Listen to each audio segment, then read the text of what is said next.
यहाँ पर संविधान चौक पर हम लोग इकट्ठा हुए हैं कि भारत में बैंकों का जो निजीकरण होने जा रहा है, तो उस निजीकरण की वजह से किस तरह से नुकसान हो सकता है, सिर्फ बैंकर्स का नहीं तो सामान्य जनता का भी कितना नुकसान होने वाला है, यहाँ पर लोगों को ये जानकारी नहीं है। 9-10 लाख लोग जब 16-17 तारीख को 2 दिन के लिए उन्होंने आंदोलन किया तो लोगों को लगा कि ये सिर्फ बैंक वालों का आंदोलन है, लेकिन हम इस माध्यम से, इस मैत्री इंडिया चैनल के माध्यम से भी हम बताना चाहेंगे कि यहाँ यह सिर्फ बैंकर्स का मुद्दा नहीं है, तो ये भारत की अर्थव्यवस्था से जुड़ा हुआ मुद्दा है। और इसी के ऊपर में यहाँ पर आज हम आंदोलन कर रहे हैं। आंदोलन करना कि यहाँ पर आंदोलन की भूमिका में प्रमुख रूप से प्राध्यापक देवीदास घोड़ेसवार सर यहाँ पर प्रमुखता से उपस्थित है। तो आज हम अपने अपने ख्यालात रखने के लिए हमारे कुछ साथियों को यहाँ पर आमंत्रित करते हैं। तो मान्यवर अशोक जी बोंदाड़े सर अपने ख्याल इस विषय पर रखेंगे। 2-2 मिनट में हमारे साथियों ने बात रखनी है। उसके पश्चात घोड़ेसवार सर विस्तार पूर्वक इस मामले में बात रखेंगे। विद्यमान में निजीकरण एक बहुत ही गंभीर प्रश्न निर्माण हुआ है। हम देखते हैं जब से ये विद्यमान सरकार जब से आई है तब से यहाँ देश की पूरी जो संपत्ति है, चाहे वो सार्वजनिक संपत्ति हो या राष्ट्रीय संपत्ति हो, वह सभी संपत्ति का निजीकरण करने का एक दौर निर्माण हुआ है। इस निजीकरण के दौर में यहाँ की जो भी उपक्रम है जो सार्वजनिक कहा जाता है या जिसे सरकारी उद्यम कहे जाते, वो सबका प्राइवेटलाइजेशन करने का एक क्रम चालू हुआ है। प्राइवेटलाइजेशन जिसे हम निजीकरण कहते या जिसे हम सरकारी उद्यम कहते, इस दोनों में क्या फर्क है? इस दोनों में मूल फर्क ये है कि निजीकरण जो है वो निजीकरण में जो भी जो गुंतवणूकदार रहते हैं वो अपना सिर्फ फायदा देखते हैं, उसमें किसी प्रकार की सर्वसामान्य आदमी की कल्याण की भावना नहीं होती है या राष्ट्र के कल्याण की भी भावना नहीं होती है। कोई भी कल्याणकारी तत्व तो उसमें विद्यमान नहीं होता है। सिर्फ फायदा, सिर्फ आर्थिक फायदा देखा जाता है। वहाँ पे किसी का भी कल्याण का कोई तत्व उसमें सम्मिलित नहीं होता है। जबकि जो भी सरकारी उद्यम होते हैं या जो सरकारी जो सार्वजनिक क्षेत्र होते हैं उसमें सर्वसाधारण लोगों का कल्याण और राष्ट्र का कल्याण देखा मुख्य तत्व होता है। ये जो फर्क होता है, तो प्राइवेट इसमें सिर्फ जो पूंजीपति जो लोग होते हैं या जो भी उसमें अपना पैसा लगाते हैं या गुंतवणूक करते हैं, वो सिर्फ अपना फायदा देखेगा, वो किसी दूसरे व्यक्ति का या राष्ट्र का या सर्वसामान्य लोगों का फायदा नहीं देखेगा, जिसके वजह से सर्वसामान्य लोगों का माने नुकसान हो सकता है। जबकि हम देखते हैं कि जो कि सरकारी जो उद्यम होते हैं उसमें राष्ट्र हित और देश हित और सर्वसामान्य का हित महत्व दिया जाता है। आज हम बैंकों का राष्ट्रीयकरण का जो सवाल है या उसका निजीकरण का सवाल है, जब से हम बैंकों का राष्ट्रीयकरण हुआ है उस राष्ट्रीयकरण के इसमें यहाँ का जो सर्वसामान्य जो इंसान है, जो व्यक्ति है, यहाँ का नागरिक है, देश का सर्वसामान्य नागरिक, वो अपना जो भी कमाई का जो अंश है वो बैंकों में रखकर एक निश्चित तौर पर माने एक विश्वसनीयता के तौर पर वहाँ पे बैंक में रखता था। इतना ही नहीं कि यहाँ के जो लघु उद्योग है उस लघु उद्योग को भी इस राष्ट्रीयकरण के दौर में उस लघु उद्योग का भी विकास हुआ है, सर्वसामान्य लोगों का भी विकास हुआ है राष्ट्रीयता की इसमें। लेकिन जब निजीकरण होता है तो यहाँ पे जो भांडवलदार होते हैं, जो बड़े उद्योगपति होते हैं, वो सिर्फ अपना फायदा देखते हैं। ये जो मुख्य फर्क होता है। हम देखते हैं कि बैंकों का राष्ट्रीयकरण होने के बाद भी यहाँ पे बैंकों पर सरकार का नियंत्रण होने के बावजूद भी यहाँ पे नीरव मोदी या विजय माल्या जैसे लोगों ने, पूंजीपति लोगों ने बैंकों को लूटा है और बैंकों को बर्बाद किया है और यहाँ से देश से पलायन कर विदेशों में भाग गए हैं। इस भागने में अभी किसका हाथ है, सरकार का भी उसके पीछे हाथ है, ये सोचने की बात है। और ऐसा ही अगर होते रहा तो निश्चित ही यहाँ के जो सर्वसाधारण लोगों का जो पैसा है और जो आर्थिक ये है सर्वसामान्य लोगों का, वो विश्वसनीयता खत्म हो जाएंगी।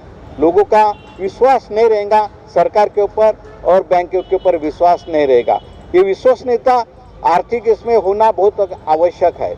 जब तक आर्थिक सोर्सेस है, फिर चाहे सरकारी जो आर्थिक सोर्सेस हो या सर्वसामान्य आर्थिक सोर्सेस हो, जब तक उसमें विश्वसनीयता नहीं आएंगे तो आर्थिक प्रगति नहीं हो पाएंगे। आर्थिक प्रगति के लिए विश्वसनीयता ये सबसे महत्वपूर्ण बात है।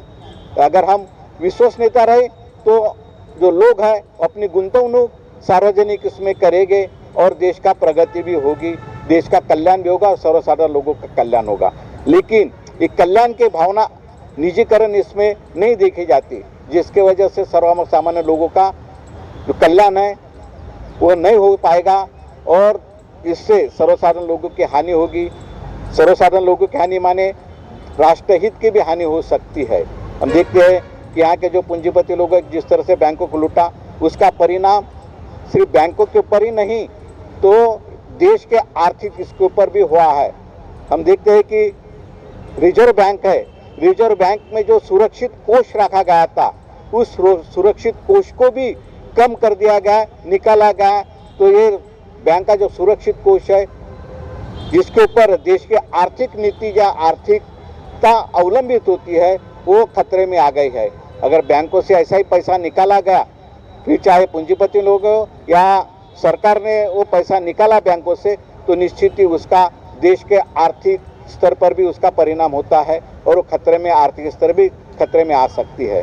तो इसीलिए जो निजीकरण ये खतरे की घंटी है और उसके खिलाफ हम यहाँ पे धरने के ऊपर बैठे हैं। जन जागृति के लिए हम यहाँ पे बैठे हैं। धन्यवाद। साथियों, इसके पश्चात अपनी बात रखने के लिए मैं यहाँ पर एडवोकेट त्रिशील जी खोबरागड़े इनको बुलाता हूँ। वो अपनी बात रखनी है क्योंकि हम ये प्रतीकात्मक आंदोलन जारी है हमारा, तो इस पर अपनी बात रखेंगे advocate Khobragade ji. Good afternoon everyone. मैं भारत का नागरिक और सबसे पहले मैं आपको अभिनंदन करता हूँ सोमकोर साहब कि आपने मुझे मौका दिए बात करने का। ये जो निजीकरण है, बैंकों का निजीकरण है, वास्तविक में बहुत बड़ा एक षड्यंत्र है जिससे हमारी बहुत बड़े पैमाने पे नुकसान होगा। हमारे जॉब जाएंगे, हमारे लोगों को जो अधिकार मिले हैं वो जाएंगे, जो हमारे गली गली में तबके में जो छोटे छोटे लोग हैं उनका जो पैसा है, जो गवर्नमेंट जिसकी सिक्योरिटी देता है बैंकों के में रखा हुआ है, वो पैसा हमारा पूरी तरह से कब डूब जाएगा और बैंक हमको रिटर्न भी नहीं करेगा, कहेगा कि आपका पैसा डूब गया अगर वो बैंक प्राइवेट हो जाएगी तो। और प्राइवेट बैंकों से हमारे बहुत लॉसेस होंगे, इसमें हर तरह के लॉसेस होंगे और हमें किसी भी तरह का कोई भी सिक्योरिटी नहीं रहेगा। एक सूची प्रकाशित हुई है, जिन्होंने पैसा लेके बाहर चले गए देश के अंदर से, वो लोग पैसा लेते हैं और गवर्नमेंट की बैंकों से पैसा लिए और भाग गए, ऐसे लोगों की सूची भी मेरे पास है, जिसमें एक विजय माल्या है, दूसरा मेहुल चौकसी है, नीरव मोदी है, निषाद मोदी है, पुष्पेश बैद है, आशीष जोबन पुत्र है, सनी कालरा, आरती कालरा, संजय कालरा, वर्षा कालरा, सुधीर कालरा, जतिन मेहता, उमेश पारिक, कमलेश पारिक, नीलेश पारिक, विनय मित्तल, एकलव्य गर्ग, चेतन जयंतीलाल, नितिन जयंतीलाल, दीप्ति चेतन।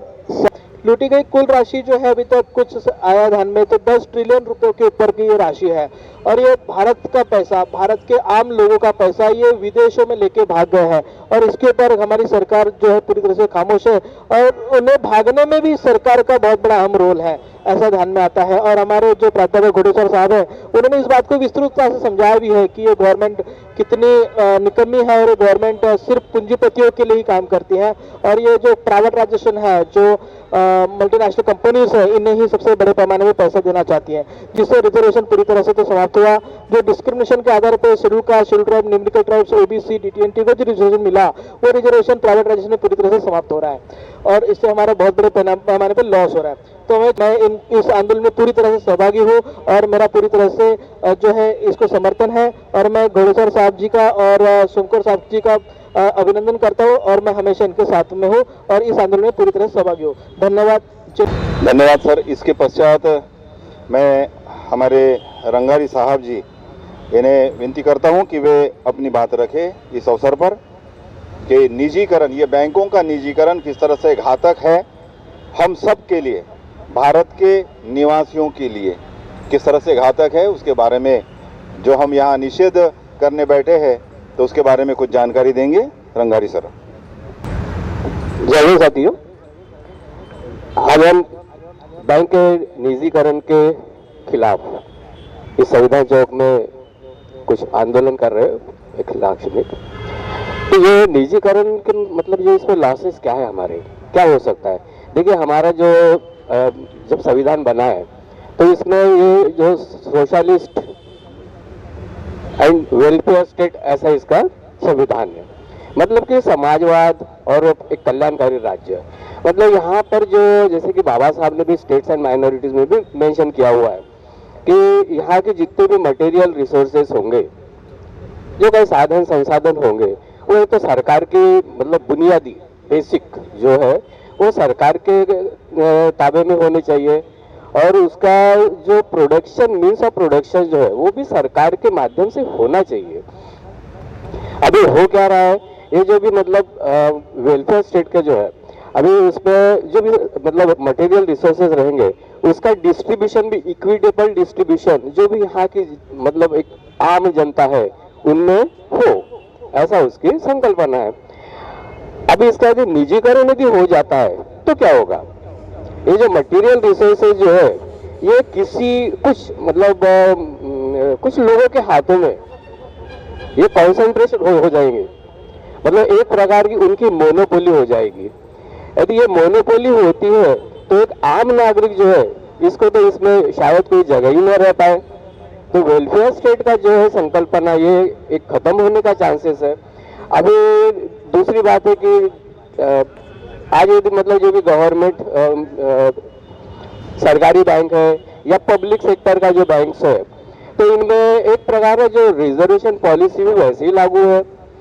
तो कम से हमारे जो मतलब जो 50% SC ST OBC माइन जो है तो इनको जो मतलब एक प्रकार का जो पहले से वंचित जो समुदाय था तो इनको इसमें कुछ न कुछ रिजर्वेशन का फायदा मिल रहा है, और इनकी वंचितता दूर होने में वो थोड़ा सा उसका भी सहभाग है। यदि ये प्राइवेटाइजेशन हो जाता तो नेचुरली ये रिजर्वेशन खत्म हो जाएगा। मतलब कि ये जो भी हमारा ये जो सो कॉल्ड डिस्क्रिमिनेशन है, ये डिस्क्रिमिनेटेड क्लास जो है, वंचित क्लास है, इनकी वंचितता इसमें शायद बढ़ी जाएगी। तो ये सिर्फ मैं तो प्रोफेशन से लेक्चरर था गवर्नमेंट कॉलेज में, मैं बैंकर नहीं हूँ, फिर भी मैं ये नहीं कह सकता ना कि ये सिर्फ बैंक के लिए है, बैंक वालों ने स्ट्राइक किए या बैंक जो प्राइवेटाइजेशन है तो सिर्फ उन्हीं का मामला है, ऐसा नहीं है। देखिए हम जो भी हो, किसी भी फील्ड के हो, बैंक हो, रेलवेज हो, टीचिंग फील्ड हो, any profession, so we are part and parcel of this society. तो हम सभी एक दूसरे से पूरी एक सिस्टम है जिससे बंधे हुए हैं। तो ये मेरा एक अनुरोध है सभी से, कोई किसी भी फील्ड के हो, कि उन तक ये संदेश पहुंचे कि किसी भी प्रकार का जो निजीकरण है ये हमारे लिए, हमारे जो तबका है, जो यहाँ का वंचित तबका है, इसके लिए हमेशा ही घातक साबित होगा। तो आज इस माध्यम से मैं ये बात सभी लोगों तक पहुंचाने का मेरा अनुरोध है, और इसीलिए हम इस संविधान चौक में हमारे कुछ साथियों के साथ यहाँ हमने ये लोगों तक मैसेज पहुंचाने का एक संकल्प लिया हुआ है। धन्यवाद। इसके पश्चात पूर्व प्राचार्य नरेंद्र शिंदे जी, इन्हें विनती है कि वह इस पर अपने ख्याल रखें। साथियों, हम आज निजीकरण के खिलाफ, बैंकों के निजीकरण के खिलाफ आज यहाँ पर धरना दे रहे हैं। यह सवाल भारतीय जनता के लिए अहम है। इसके पूर्व इसी महीने में 9-10 तारीख को जो बैंकों के कर्मचारियों ने आंदोलन किया था, तब लोगों को लगा कि ये आंदोलन मात्र वो बैंक के कर्मचारियों का है, वो उसका सवाल मात्र बैंक के कर्मचारियों से नहीं है, तो इस राष्ट्र की संपत्ति के साथ है। और इस राष्ट्र की संपत्ति जो बैंकों में है, जो जनता के जो डिपॉजिट्स है बैंकों में, क्या निजीकरण के बाद में वह सही हाथों में रह पाएंगे? क्या वो सुरक्षित रहेंगे? इसके पहले का जो अनुभव है, जो 1970 के पहले इसी विदर्भ में लक्ष्मी बैंक हुआ करती थी, वो लक्ष्मी बैंक को सत्ताधारी पार्टी के जो ट्रेजरर थे उस जमाने के मनोहर भाई पटेल, इन्होंने डुबाया था और उनकी चांडाल चौकड़ी ने डुबाया था। ऐसे होते हैं पूंजीपति जो बैंकों का इस्तेमाल अपने खुद के निजी स्वार्थ के लिए करते हैं। कोई जनता के भले के लिए, कोई भलाई के लिए कोई काम नहीं करता। और यदि होता है, निजीकरण होता है बैंकों का, तो उसमें जनता का नुकसान होगा।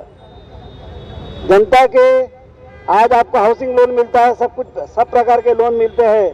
कल कोई निजीकरण होने के बाद में आपको कोई लोन नहीं देगा।